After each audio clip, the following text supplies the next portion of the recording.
Hi, and welcome to Yin Radio TV. Tonight, your guest hosts are the Twin Flame team with Skye Burns Dunn and David Dunn on Yin Radio TV. You can find information for Yin Radio TV at yinradiotv.com, and you can find information about David or myself at skyeburns.com. That's SKYE.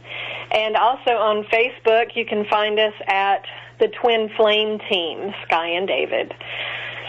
So today, David and I are going to talk about healing and integration and how that actually looks for us. And specifically, we're going to start off the segment about how that feels for me, and then we're going to work David into it as well, because we don't do anything without both of us. And she had a very poignant moment of this. Like, it's always layers. It's never a complete thing. This interaction comes in layers and layers, but the layers build, and she had one of those kind of climactic.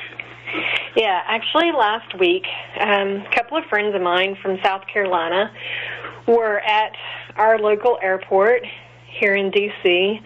on their way to Macedonia, because the daughter is going there to study her father's language and culture for a couple of months. So Mom was flying with her, and it gave me a chance to get to hug my friends that I hadn't seen in a year.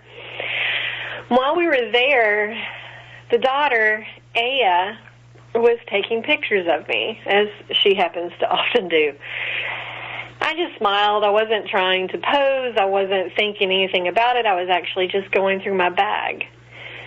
But one of the pictures she took hit me like space clouds or something. It was the most amazing thing I had ever felt in a very unique way.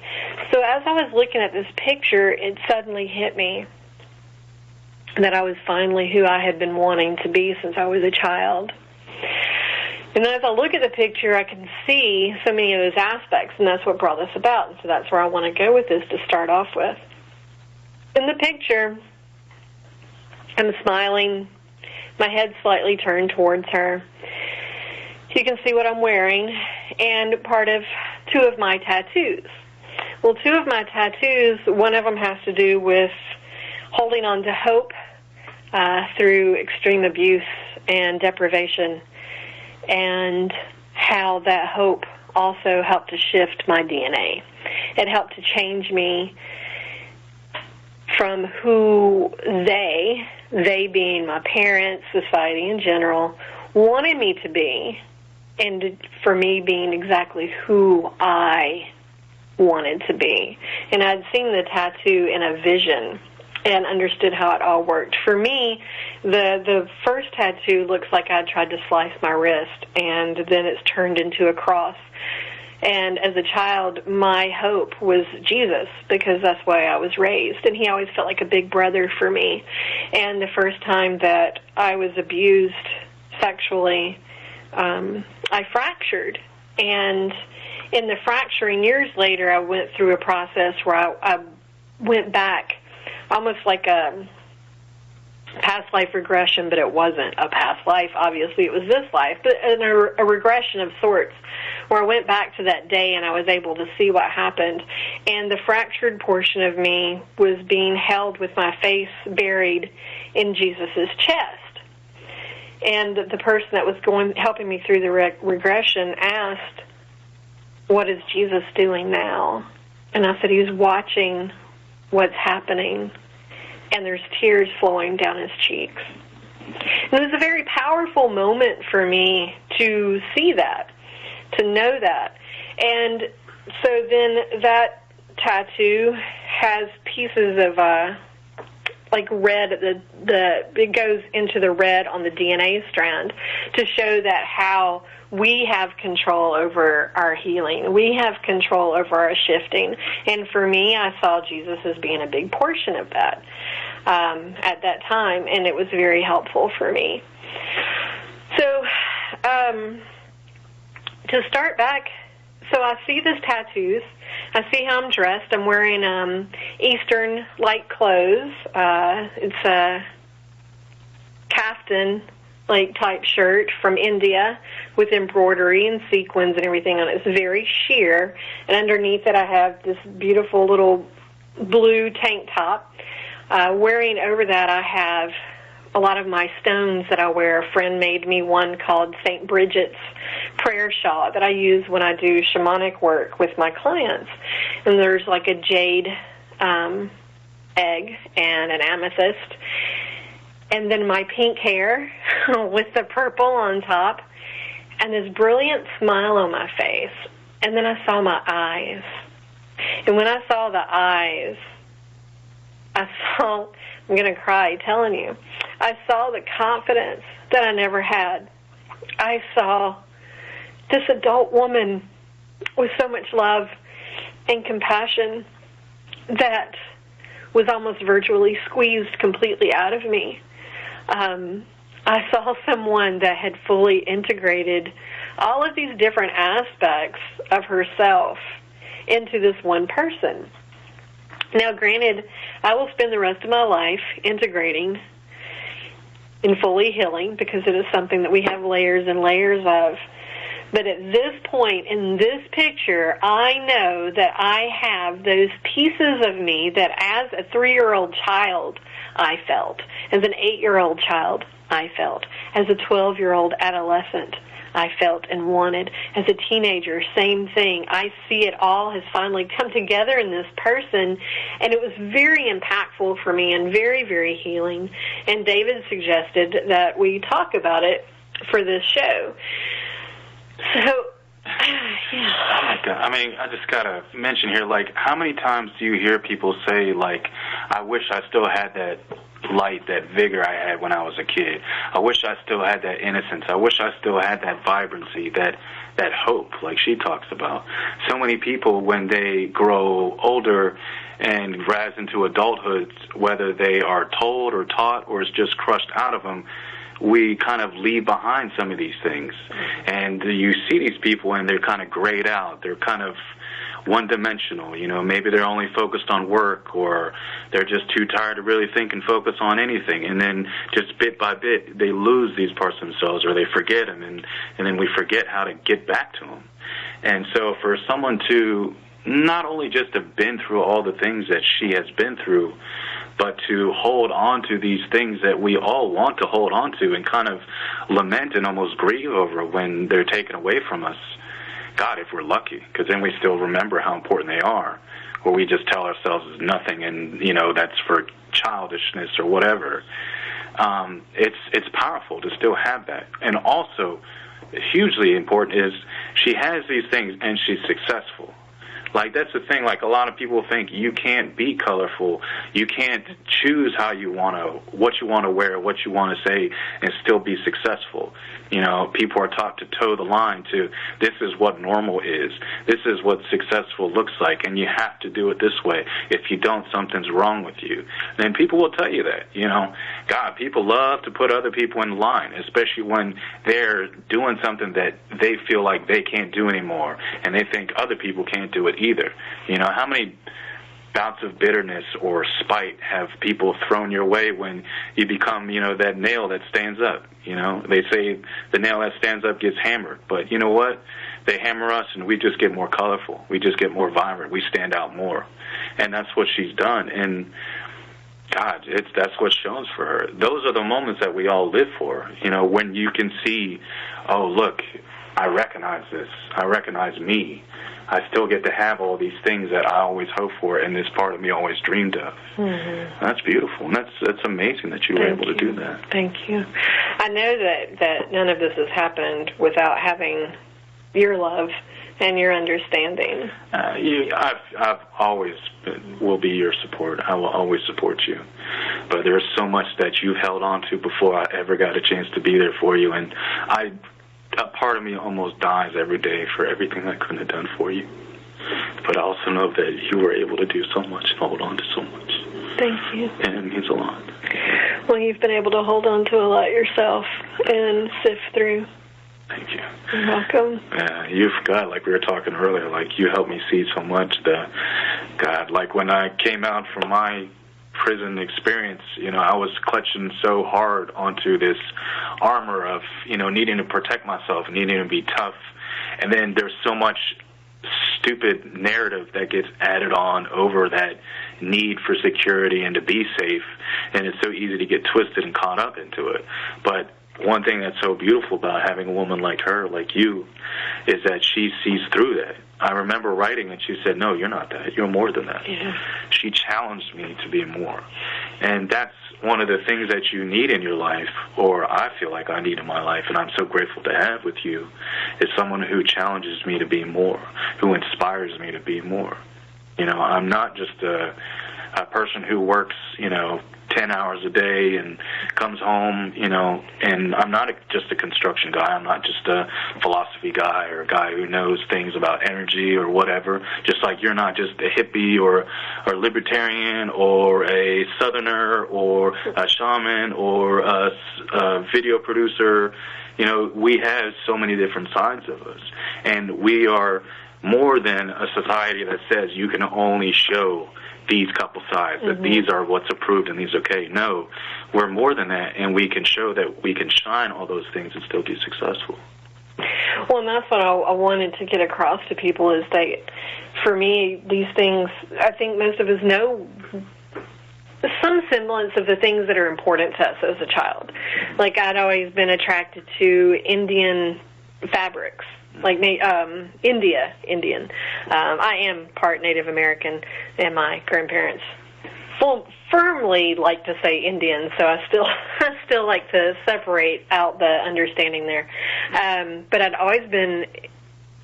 needed the Indian fabrics. I needed Moroccan style tiles, and you're part Moroccan, and these things were very important to me. My spirituality was important to me, but I needed to develop that on my own and not have their idea of religion forced on me, because religion and spirituality are vastly different things. Yeah. Spirituality has nothing to do with religion, really, because religion's man-made and spirituality is more from your heart. It's more spirit. It's differently focused. Spirituality is firsthand, right? First-hand experience. Mm-hmm. Spirituality is your relationship with spirit, your relationship with how these things are done for you. And there are many paths up one mountain, and that's always important to remember. And that's funny that I brought that up, because my friend that I went to see at the airport that day, she has her website is all about many paths up one mountain. She'll like that I said that. But for me, and I'll kind of go through and then let David ask questions, then we can kind of go back and forth. Like, I knew who I was. I knew the things I wanted to do. I knew I was very outspoken, that I needed to be in the middle of things, that I needed to also lead, and I was always leading. I never liked just having my plain blonde hair. And it drove my parents insane.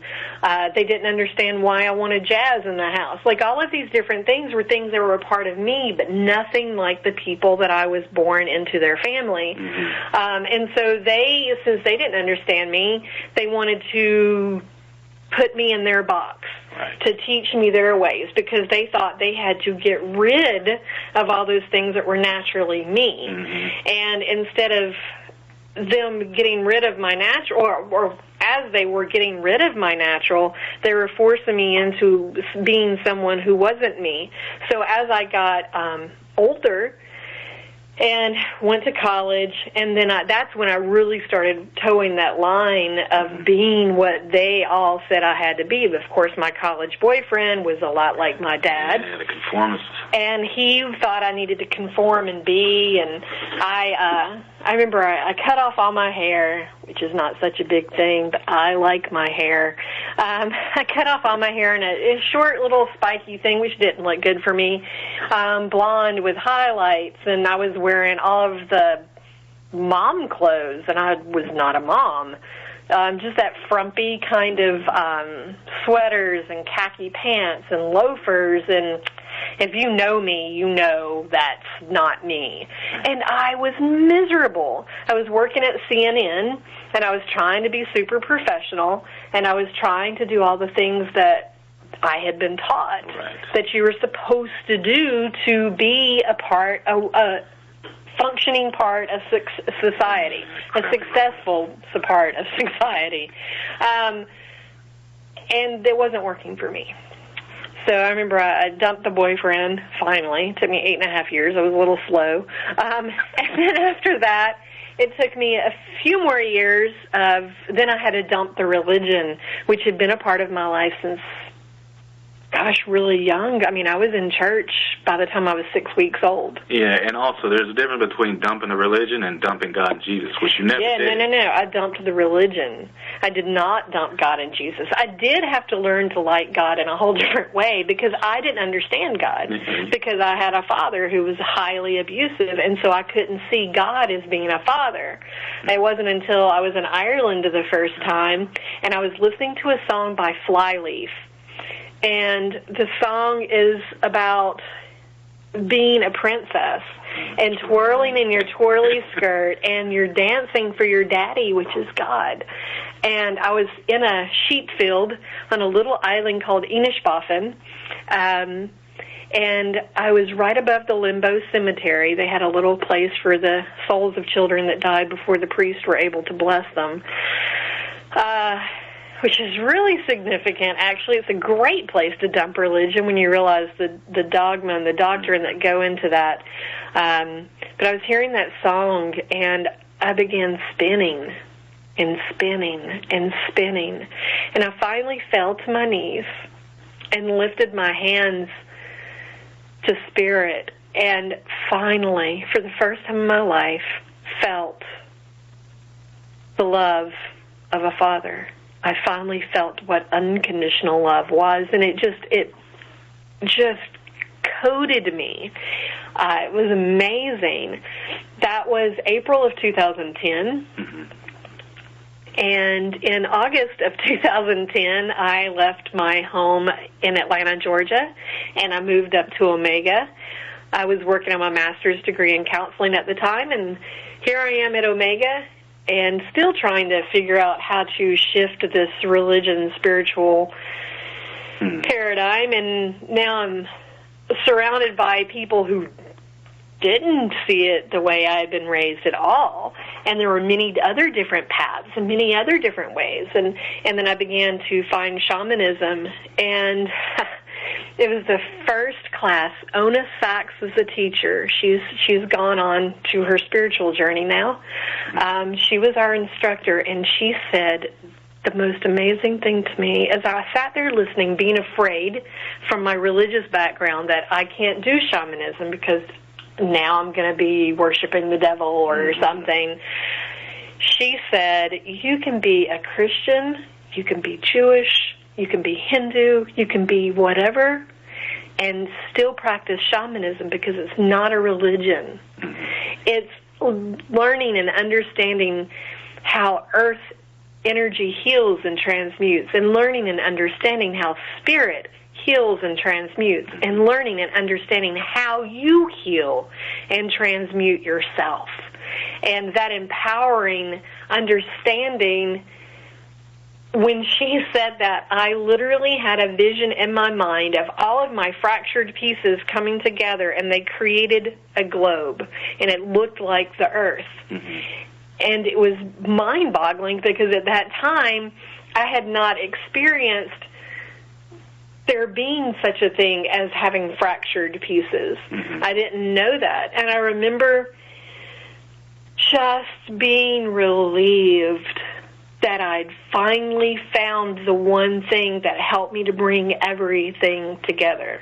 Because I'd always picked up rocks. I'd always had a natural healing energy. I was always naturally walking up to people and healing them, even as a child when they told me that that was not of God or that was something else. But all of those things are of God.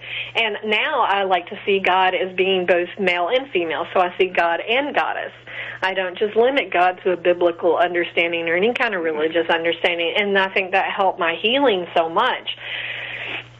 During my time at Omega, one of the first most powerful healings I did was doing a shamanic journey to the underworld to find my 3-year-old self, which is the age I was the first time I was sexually abused.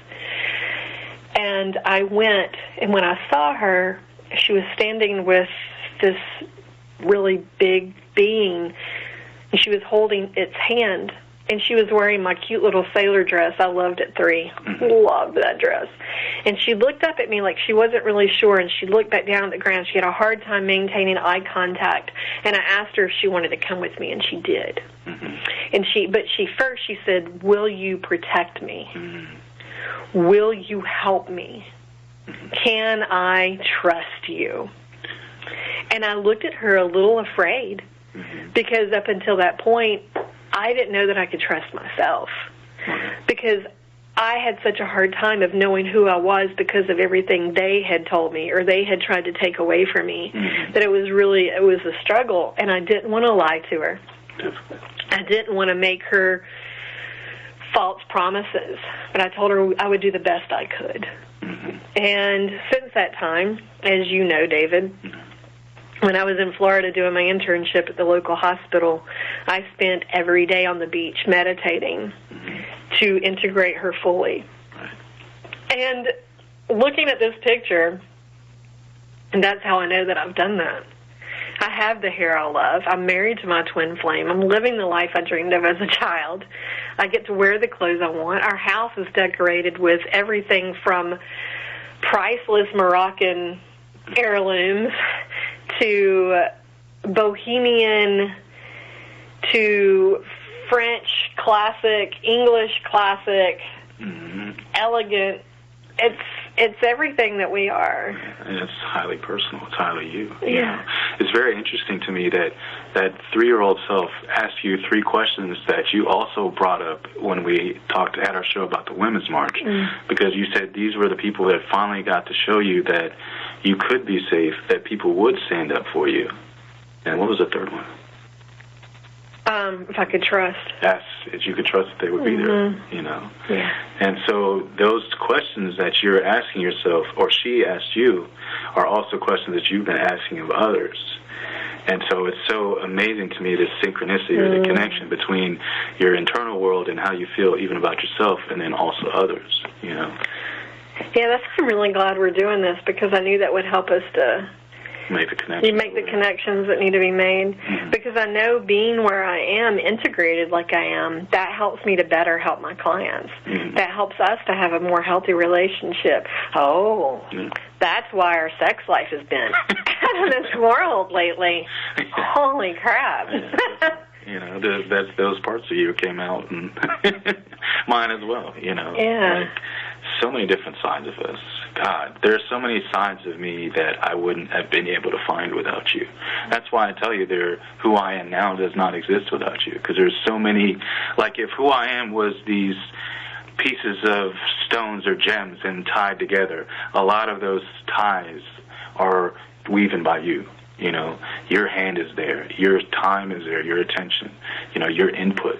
There's things that inside me that do not exist without your input, you know, and you help them.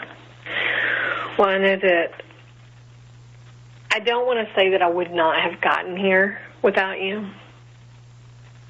but knowing that I spent 4 decades trying to get here, and that after meeting you, it really all came together. I know that it has a lot to do with who you are and where you come from, and the integration and the healing work that you've done as well. Together. Yeah. Well, I mean, that's why I always say, like, and I firmly believe this from the bottom of my heart, that relationships are nature's way of helping us grow. Sorry, I was trying not to bang on the table. But yeah, if there are, like, I've grown so much as a person through my own efforts, but there are things that I could not touch just by myself. I remember one time where I was hurting so bad, and I tried so hard. I did everything I could to shift, and the only thing I could do was to ask you if you could come lay your hand on my heart, and that's what shifted for me. Because there are certain things that you can only do by those moments of courage and trust that your little girl did, where you say, where that person will, or part of you will say, I cannot trust you. I will risk myself to try to trust you. I will risk myself to connect with you, to be sheltered by you. Because there's things that I can't do by myself, and I only can feel when someone I love and trust and can believe in has sheltered me, That's why it's called partnership. Yeah. Because we're like, I think it's in Psalms in the Bible where it says, or maybe Proverbs, maybe Song of Solomon, not really sure. Doesn't really matter right now. But it talks about when one falls down, mm-hmm. the other one's there to pick them up. When one is cold, the other is there to warm them. Mm-hmm. It's better to have two than to be alone. Although I have to admit, on the way here, sometimes I was thinking maybe being alone is not so hard. We've had a stressful day. But it's normal. And it's like we were saying actually on the show we did last Sunday, that like there are times when we are wobbly and we're hurt and all we have is one leg. Yeah. But then that other person, just even if they only have one leg too, we can hold each other up and we'll walk together. We tie that darn leg together. Yeah, that would be kind of strange. Well, we do something. We hobble. We'll figure it out. We hobble. We complain to each other. Whatever, but we make it work. Yeah. I know that I want to explain how some of these things are done, but it would take probably longer than we actually have. One thing I want to say, and then we can move on to asking some questions, because that might help too, mm-hmm. Is trust yourself. Trust who you are. Trust your passions. Because like David mentioned, politically, I'm conservative fiscally, but I'm liberal socially. Mm-hmm. I believe in personal responsibility. So I don't fall in line with Republicans or Democrats. Mm-hmm. I like the libertarian landscape only because it's such a wide branch, but even then I don't necessarily fit in with some of those ideas. So it's knowing that you don't have to fit into a specific box to be who you are. Like, the best flowers I've ever seen are the ones growing wild outside. Mm-hmm. They're not the ones that you're in a box. One of my favorite memories from my early 20s, and I will be honest and say it was after a hallucinogenic experience, because that's what you do when you're 20, I suppose. But I had, not that there's anything wrong with either way, but whatever. I remember walking by some roses I saw growing wild next to someone's mailbox. And I bent over to smell it, and the fragrance was so intense and so vivid. And it hit me that those flowers people give me from the forest, first of all, the roses are kind of all closed up. They don't have that vibrancy that ones that are just natural just flow and grow with. Mm-hmm. And then they don't have that smell. It's like the smell is bred out of them or something. Mm-hmm. And I realized those things that are pushed and prodded into growth aren't allowed to be natural. They're not allowed to be their fully formed self. And that's kind of how it was for me my first 40 years of life. I was being that rose they were forcing into a certain way so that I looked like everybody else. Mm-hmm. But I wanted to be that wild rose that was growing up the side of a house or the side of a tree and being fragrant and colored in every way that I could possibly be. Mm-hmm. And there you are. There I am. See that you're saying this, and the whole time I'm thinking is, you at one point were worried that you'd be the cookie cutter, but really you turned out to be the lotus blossom growing at the edge of the volcano in the hardest part, but also growing in the most vibrant ways. And I think that's beautiful. Thank you. But that's what everybody has that. Yeah. And it's just shifting out of that. Yeah, it's a lot. It's shifting out of it. We talk about Trinity worlds a lot, the my world, her world, shared world. And this comes into play here because you have to give your own individual world space to breathe so it isn't consumed by the shared world, the societal, the familial unit saying, be this way, do it this way. It's great to have a model of success from other people, but we can't let that model become a cage. We have to maintain that tension of balance of, okay, this is how you guys are saying it. I respect it. I understand the value in it, but I'm going to save space for me. And if it's a little bit weird from what you guys are doing, save space for me in your heart with your empathy so that you don't just say, no, it has to be this way. Right. That's why we push this Trinity world thing so much, because you can't treat a person as best as you can unless you are having some type of care and consideration for their world and then how you guys, that individual world share. Mm-hmm. And that's what you've done, and we all have this struggle of how do we grow up and how do we face all the troubles. It's hard enough not knowing what to do, of not having all these experiences inside us yet, where we still have to live and we're almost like a blank slate. It's hard growing through those points of getting hit by these things and how they can consume us and completely derail us from that whisper of a road that is ours and ours alone, Mm-hmm. Like when you were talking, you said you always knew what you wanted to be. I didn't. I didn't know what I want to be. I couldn't feel it. Okay. I could feel what I didn't want. Right. And it's through that feeling of what I didn't want and protecting the few things that were still important to me as I went through my hell that I was able to build back. And then I was lucky enough to find someone like you who could pour water on the other parts that were a desert that I got hurt so badly in my war, my struggle to keep my individuality. And it was hard, but you helped me, and that balancing act. I don't even think I could have maintained the balance or even knew what the balance was until you helped me find key parts of myself. Like you taught me how to have fun, My little boy, I guess you could say. Yeah. That's funny. When I remember when I first really started this journey, it was probably around the mid-2000 something, like 2004, 2005. Someone asked me, why do you need to teach adults how to have fun?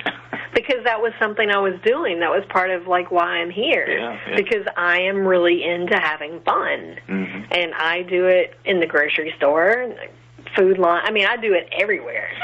Post office line, I don't care. Mm-hmm. And I'm having fun, and I'm being me. Yeah. And people respond to that. And yes, some judge me and some will look at me crazy, but that's their stuff. I'm over here just having a good time with whoever else wants to have a good time with me. Mm-hmm. Whether it's joking with the little kid, whether it's chasing butterflies, whatever.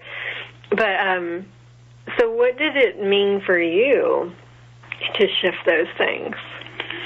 God, I mean, it's a never-ending. It's like a well that you dip a bucket into over and over again, sometimes at the most strangest moments, and then you gain something from it. Like I always say, who we are, the mirror that shows us who we are our experiences. Mm-hmm. And it's not until we have the experience and it hits us and it shifts us that we then have something to look into and be like, oh, this is who I am now. And it's those moments over and over again that get us closer to different things. Like for you, you had this line of you were able to hold on to who you wanted to be. I was able to hold on. I wasn't able to hold on to that. I was able to hold on to other things. But through that bucket going in and gathering that water on the things that I did know, it expanded out, and then I was able to reach those. Mm. And I want people to know that. I want people, if you're hearing this and you feel like, I don't feel that, I don't even know who I am or what I want to be. I'm just pressed down. I'm just burdened by these things I'm dealing with.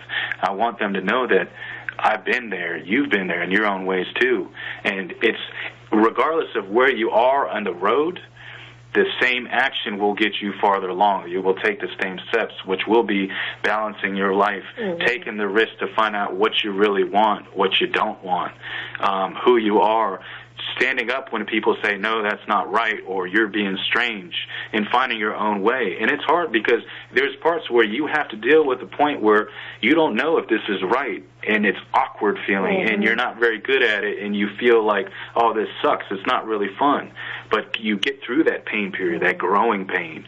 And then, like that swan who was an ugly duckling at one point, you get to stretch your wings, and you're like, oh, you know what? I'm getting good at being mean now. Okay. This feels good. Yeah, that's what that picture is. Yeah, that's what it looks like. I'm happy and I'm damn successful or darn successful at being me. Yeah. Yeah. I think you had some questions you want to ask me. Yeah, Like one thing, you're talking about, you have all these different sides of yourself, the libertarian, the hippie, all these things. So how was it for you to harmonize all these somewhat conflicting things, or maybe at first glance would be conflicting? What did you understand and get from it? Well, at first glance, they're conflicting, or could be, right, depending on who you are. For me, it's like a tapestry. Because when you look at a tapestry, it's many different colors. It can be many different fabrics woven into one, like a quilt. It's many different pieces, and it doesn't. It may not seem like from the bottom of a cross stitch or embroidery, it doesn't look like you're doing anything. It looks chaotic and crazy. Right. But when you look at the top part, you're able to see how all these pieces work together. For me, I'm more than just one side. Yes. And that's the thing. We're all more than just one side. But we've been taught by somebody that we're just one mono kind of creature. Right. And that's not true. We like humor. Look at our emotions alone. We laugh, we cry. We cry when we're happy. We cry when we're sad. We cry when we're frustrated. If I cry and I'm angry, you need to run. We get angry. We get hostile. Like, we have multiple different emotions inside. So why would we not have multiple different characteristics? Right. I love shamanism. I love Native American work. It's part of who I am. I love my Celtic ancestry. It's part of who I am.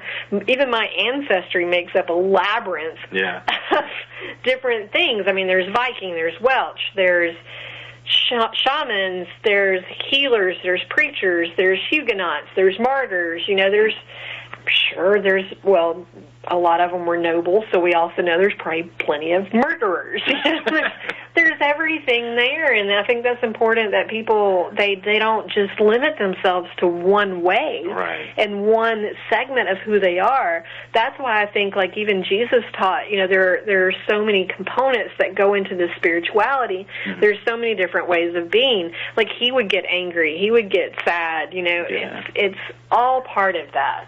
Yeah, that's another reason why pedestalization sucks, because when you put someone on a pedestal, even if it's a positive thing of, oh, this person's a hero or this person is this super healer, you're making them one-dimensional. And then what happens is you always feel disappointed or betrayed because they don't fit in this expectation of this box that you put them in.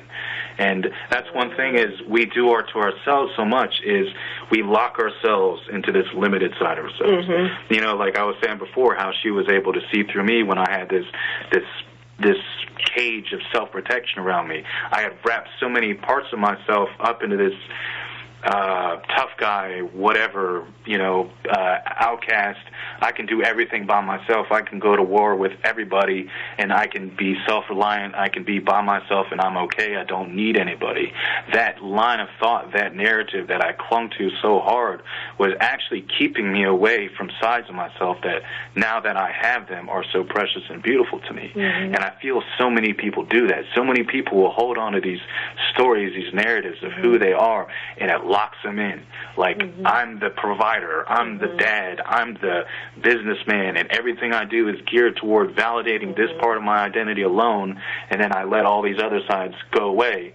And then what happens is their life falls apart, and they're like, oh, I wish I'd spent more time with my family.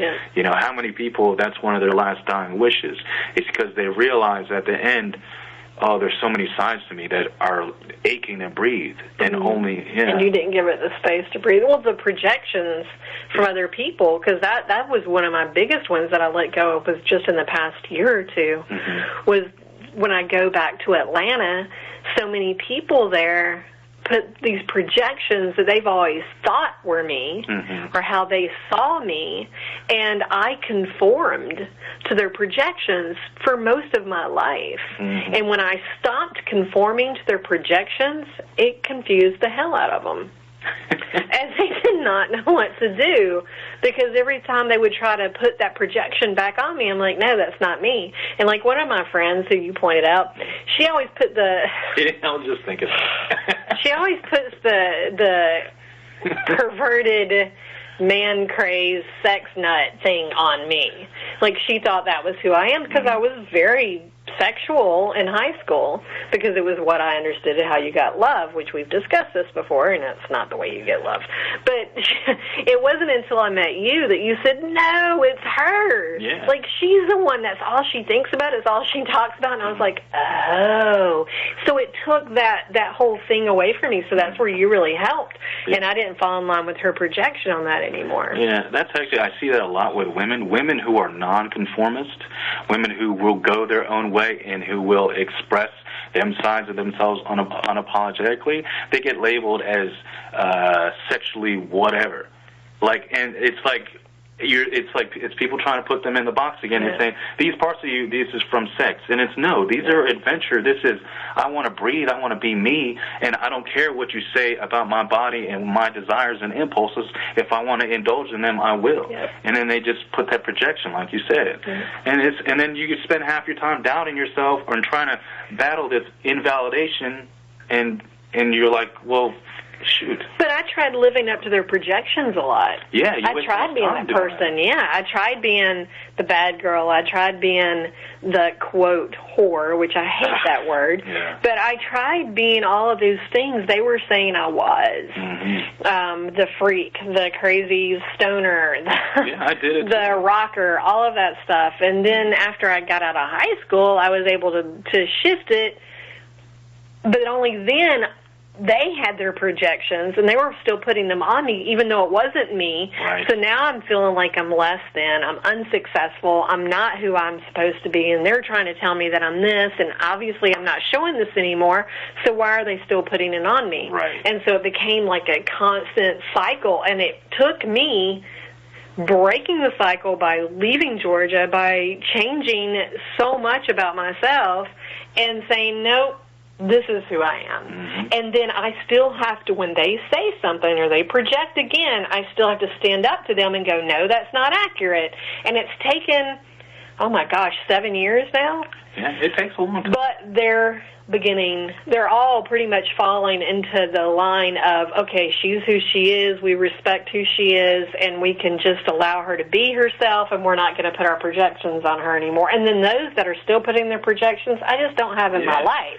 Exactly. So they're not an issue. They're not creating that negativity. Yeah. Now, what you just heard from her, I want to break down some very key points so you guys can use this for yourself. There's a thing, validation, invalidation. People think validation is a bad thing or whatever, but really it's the type of validation that matters, because what validation is food for who you are or what you internalize. If you internalize that you're a good person or that you're a hero or that you're a healer, and you get people validating, yes, you're great at healing, thank you so much for all you've done, it's going to strengthen that part of your identity because you're going to get positive feedback. Now, in that same vein, when you're a blank slate and you're trying so hard to forge your own road and be your own person, and you have so many people saying, no, that's wrong, you're weird, you're strange, that's invalidation. That's things trying to push these parts of yourself down, and it weakens it. It makes it harder for it to be able to stand up. And now, when she was telling her story, what she was able to do is she was able to fight back or bounce back against all the invalidation against her and create space for herself where she could have this bubble where she could validate the parts of herself she wanted to validate and have a group of people that did. So when she got to a point, she eventually got to a point where it got so strong in her that when other people would try to bring back that invalidation of the projections, it would bounce back because that other part of her had been gone deeper and stronger and had populated with all these different experiences and validation. It becomes a building. And so when the wave of these other people, these waves of invalidation come, it just bounces off because what she has is deeper and stronger. So I want you guys to know that when you're going through something and the waves hit you and your thing crumbles a little bit and you deal with stress, know that that's part of the process, that this is something that you deal with, and over time as you turn the tide of positive validation rather than the negative invalidation, your structures will grow inside you and you'll become stronger. I say this from experience. I can feel my own soul inside me. Who I am is so deep, is so buried inside me, so multifaceted. That when people say stuff about who I am, it means nothing because it has to get through these ramparts, these walls, these gates of all these deeply lived things I have inside me that their little snide comments can't do crap to, because I got a whole lifetime of experience saying who I am. And that's what I want for you guys. I want you guys to be able to walk that road and have these deep castles. I want you to have kingdoms inside of yourself of who you are and how beautiful you are. So when other people try to storm your little castle or storm your castle with their little nonsense, it's nothing. You can push it back and you can be graceful. Because that's what you've done in your life over these years, you know. Thank you. Yeah. As they'd say in the South, that'll preach. Wow. I mean, that's what we do, you know. See, and you were all worried about this show, but you see how you bring in so much of who you are to this concept, that nothing's ever just about me or just about you. It's always about the two of us and how we balance and how we live together. Yeah, because everything we've done is so interconnected anyway. So it's never just about one, ever. You can't make cake without having flour and sugar. Exactly. At least there better be sugar. Well, I need some other stuff, too, some eggs, some other things. Some milk. Anyway. So we've got just a few more minutes, so any questions that you want to ask that you... God, you've touched on so many of them already, but one thing I think is, what are some of the healings that you've gone through? Like, go through that for people so they feel it. That was the question I was really hoping you would go for. I almost pointed it and go, use that one. That's the one I want you to talk about. I love that you can read my mind sometimes. Well, and sometimes I don't like it. So the healing, if we go back to when I really began working on the healing, so around, let's see, gosh, I have to almost go back to when... I know, yeah. Wow. And now I'm thinking, I keep going back and I keep going back. So let's go back to when I graduated college. Yeah. My dad said I'd never work in TV, that I was silly for being the editor of the school newspaper, that I needed to just focus on going to college because I was an adult and I was too old for that crap. I started college back when I was 23. So my dad decided at that age I was just a ridiculous adult and I just needed to get my shit together per him and do what I needed to do. Invalidation. Yeah, so I wanted to get my degree in broadcast production journalism with a minor in film and video.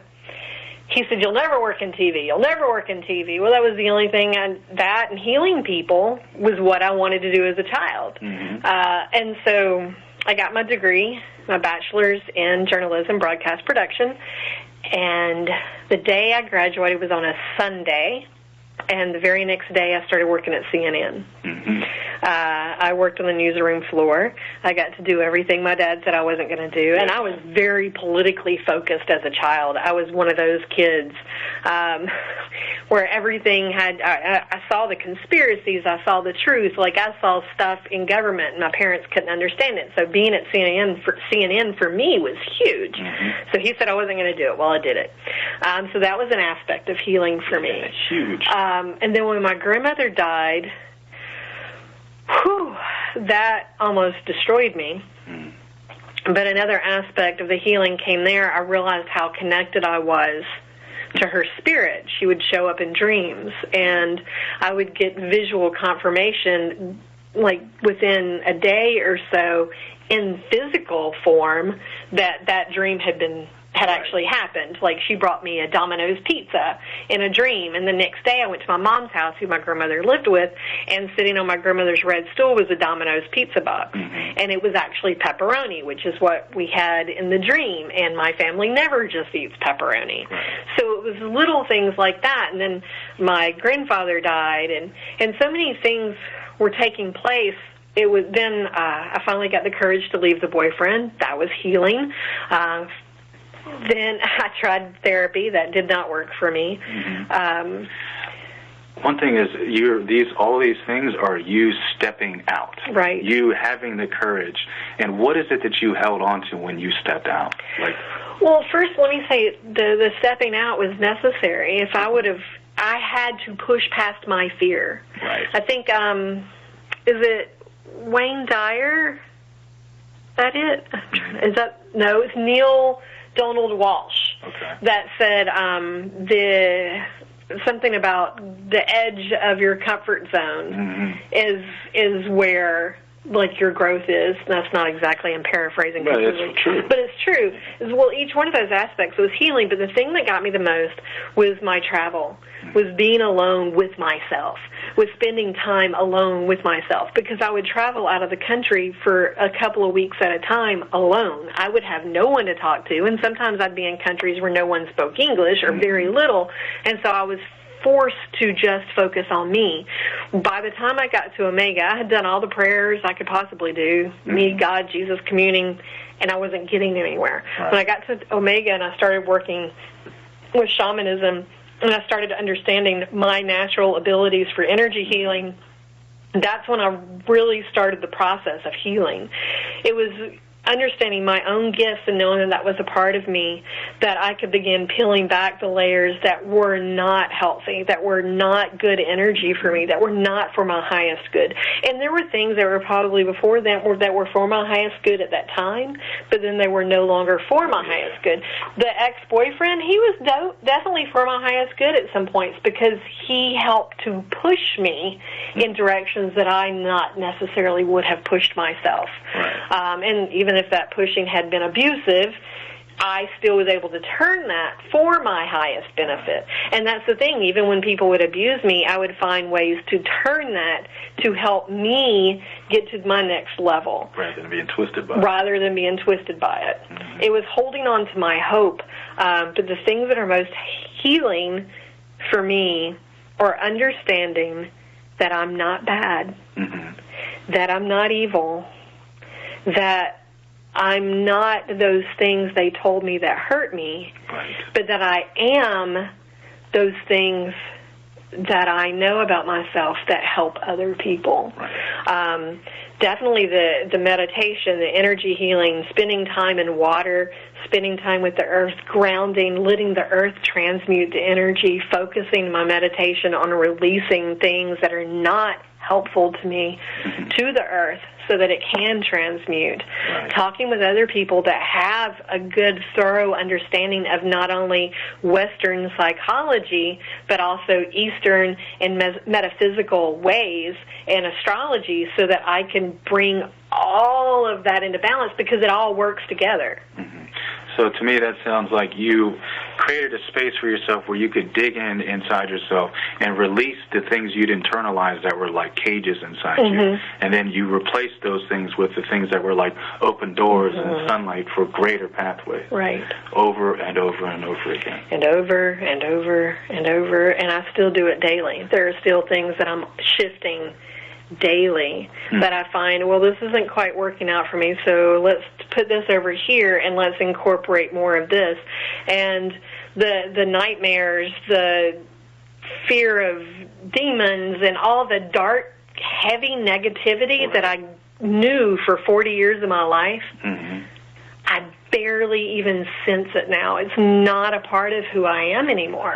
Like I shifted my DNA, and even my spirit contact is always loving. There's nothing that comes to me that's traumatic anymore. What you internalize is what your chemistry is.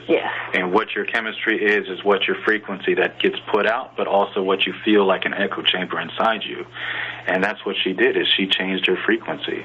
You know, digging in and saying, no, these parts that other people put inside me, I don't want, because underneath it, these are the things that I do want. And each time you get one of those, it opens up something to another thing. So it's like another valve, another place of expression, another place of releasing, and you've done the same thing. And that's how we are able to work together as we do. Because it's like I just saw a dam. You know how you lift up the valve and the release some of the water from the dam? And then you can close it back. Like, that's how I see. Like, we have these little portals so we can release things, but then also we're still getting full from the river that's flowing through us. Definitely. And more rivers are being created as we find these parts of ourselves. That's beautiful. It was really beautiful. Which actually goes back to your vision of the earth when you're seeing when you felt like yourself was the earth.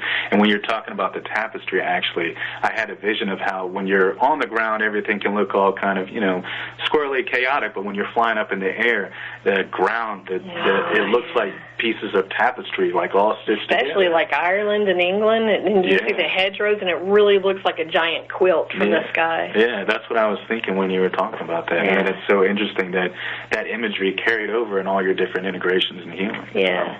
It's really amazing. Well, I see we're running out of time. This went really fast.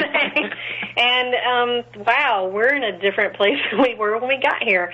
So thank you all again. You can find David and I at skyeburns.com, SKYEBURNS.com.